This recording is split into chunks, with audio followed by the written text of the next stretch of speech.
Hello again everyone and welcome back to the series on how to draw great art. Now as usual of course, before we start, if you could subscribe if you haven't already done it, that would be fabulous, thank you, and also ring that little bell icon if you want to know what's coming up next. Okay, well the great art today is Gustav Klimt's famous painting The Kiss, painted in 1908. And I'm going to start with the man's head. The man looking down to the woman who's looking up, and start off with the back of his head, which you see most of, and it's a kind of tousle shape like this. Comes down like that. Oh, it's like a very rough rectangular shape, like that. Now what you see is his forehead coming from underneath there, and his eyebrows, and just a glimpse of his nose coming in there, like that, and his cheekbone sticking out, the line coming down like that, and then his chin coming in there and going back up and round to the neck of his tunic, which curves up like that with his back of his neck coming in there, and then his shoulder and the rest of it going down. Highly decorative, this of course, you know, very stylized. Now this line here actually also incorporates the hand of the woman he is kissing, and it comes over his neck like that, and see the little pinky bending, and one finger there, and the next one curved like that. Quite elegant shapes, but they're kind of curled back in themselves like that. And then her thumb appears in there. Okay, now to the woman's head now, and her face is sideways, but it's looking out towards you. So you get the one eyebrow here, another one here, and her eyes are closed. So you get that kind of shape there, and then quite a narrow nose rather, little nostrils there, and then a kind of bow shape for the mouth, quite a full mouth. Like that, with the chin disappearing in here. And her hair appears in like that and continues around her head to about there, where you meet the man's other hand coming in up here. The fingers are quite long, like that. Pinky there, and his thumb appearing just a bit in there.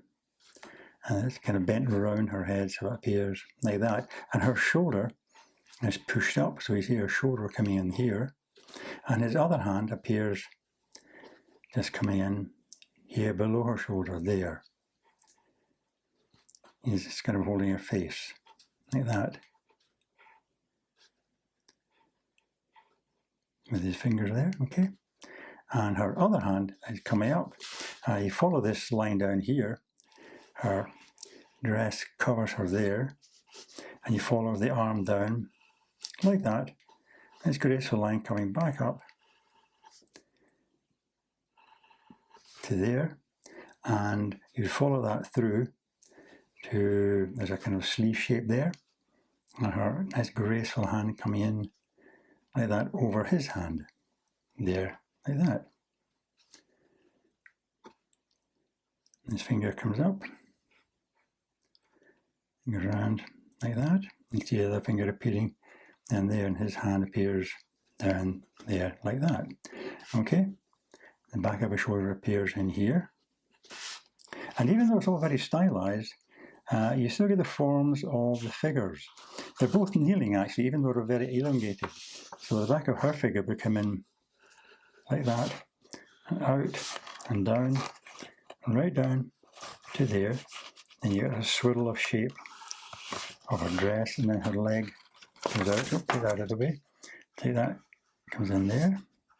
One foot appearing, another foot appearing. And here there are tendrils of plants growing over them. It's almost as if they're both growing out of a kind of flowery dell, you know.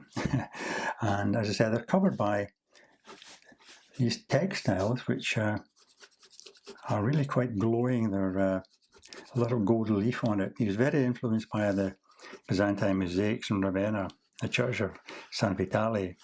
So his shape comes down like that, across the knee there, and then the front of her shape comes in like that.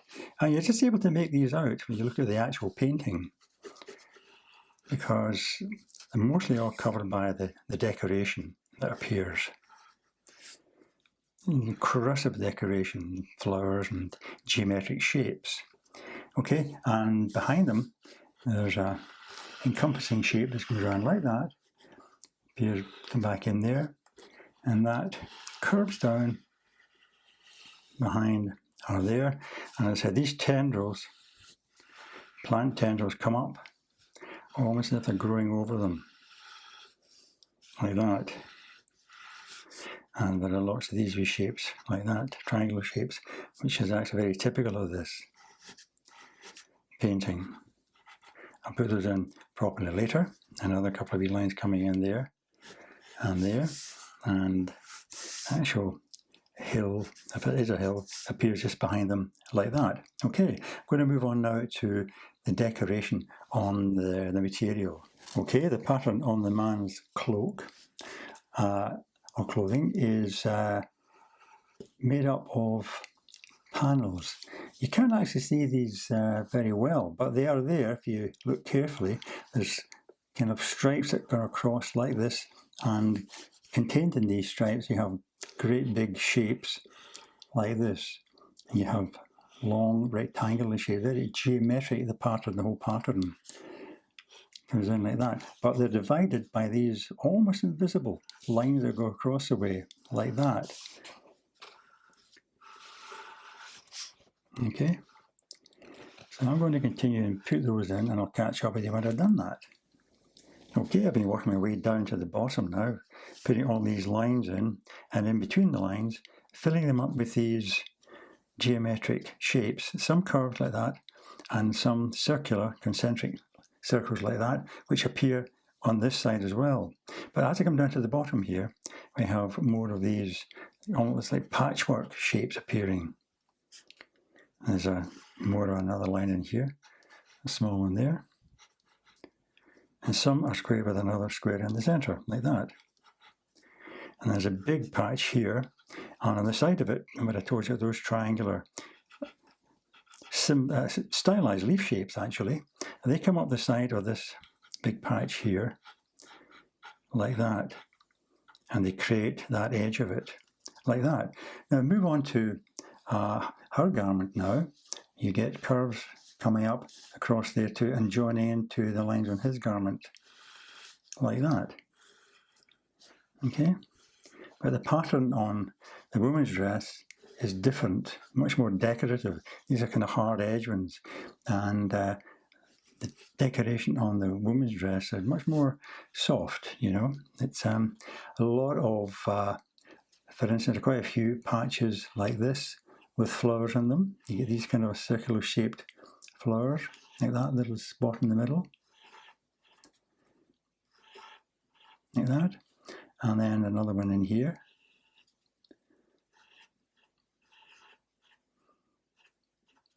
Now this big shape here, there are even more of them, and so on. And as you come down, you find also that there's a little beginnings of nice sensual curves coming down like that to accentuate the shape of the woman's body. Like that, and they continue down there, and they're broken up by, again, by little flower shapes. So I'm going to continue and fill those in for you. Okay, I've finished this section of the dress. I'm now going to move to the top and start to add on a little bit of decoration that Klimt used in the hair and so on. And what he did in the man's hair was he used little leaf shapes like that. Heart shapes, I suppose, again, to symbolise love. You get the wee shapes like that. And in the woman's hair, little star-shaped flowers, like that. Circle them in there. And here. I extended her here, by the way. I'd taken it too tightly there. I brought it out to here now, which is a lot better. And one coming in there. And then in this shape down here, which is a continuation of the background shape, Klimt just uses whorl shapes like this, or concentric circles like that. And quite a few of those, and that fills that whole shape right down to here. Okay, I finished this section here. I'm moving down now to the hillside, I think, that they're kneeling on, and that's sprinkled with lots of tendrils like this with the triangular leaves, but also little flower shapes like these, and these ones up here, just scattered about like that, almost at random, and also some leaf shapes like that. So fill up that area here with those shapes.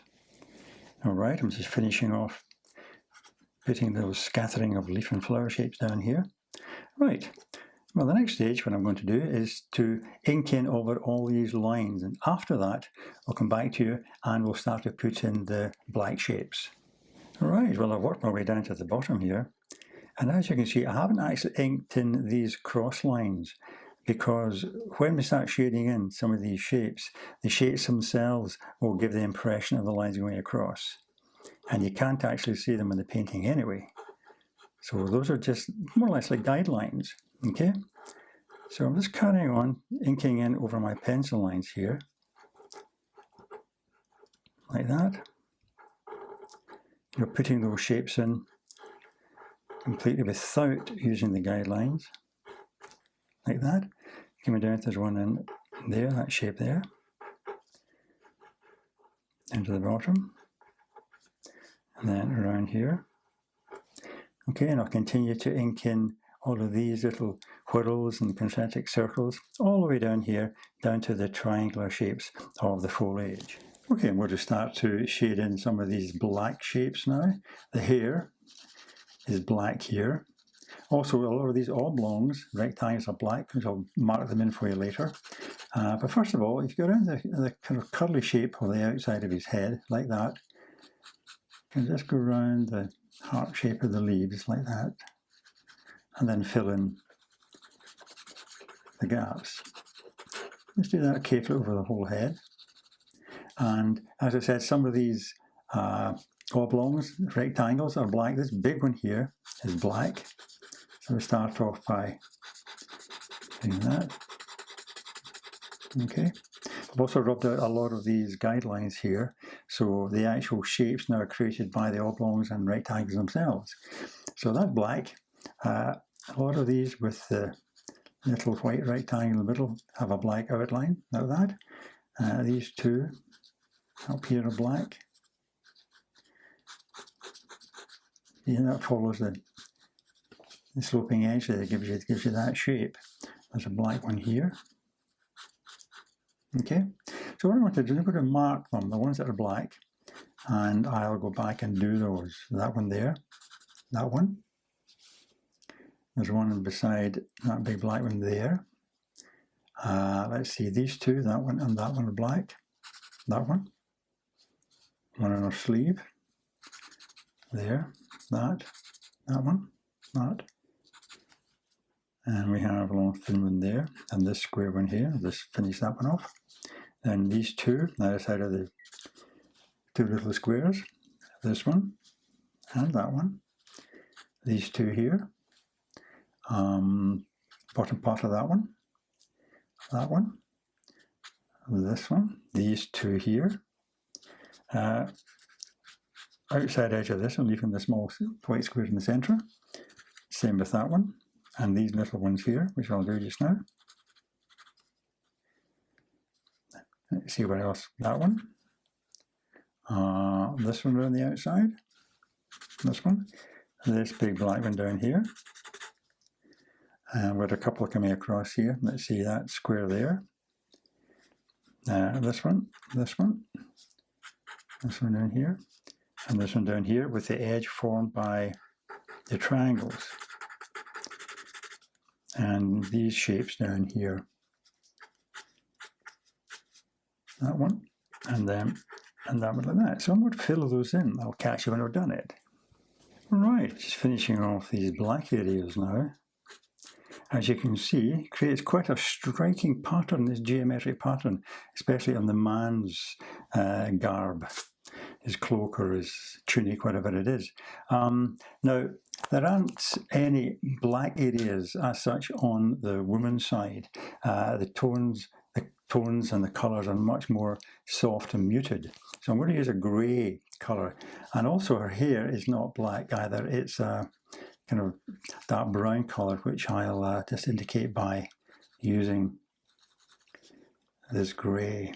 Again, carefully drawing around the shapes in her hair, these stars, and then filling in the rest. Okay, and as I come down here, you'll find that some of these flower shapes have got a kind of darkness about them as well, and they stand out. Not too many of them. Let's see, there's one here, under her arm there, and the centre parts of these are fairly dark, and there's a wee little cluster of dark petal flowers here, circular shapes with a light centre, like that. And then come down to about here, there's another little group. Then right at the bottom, there's one down here, and another one up here. Okay, so I'm just going to finish off the hair now, and that will be it. That's, a kind of graphic depiction of the Kiss by Gustav Klimt, which is very subtle, and it's gold and so on. Lots of gold leaf on it. But it lends itself very well to this kind of dynamic graphic look as well, in black, white and grey. Okay, so I hope you enjoy that. I hope you can join me again for another tutorial. But in the meantime, of course, all the best and happy drawing.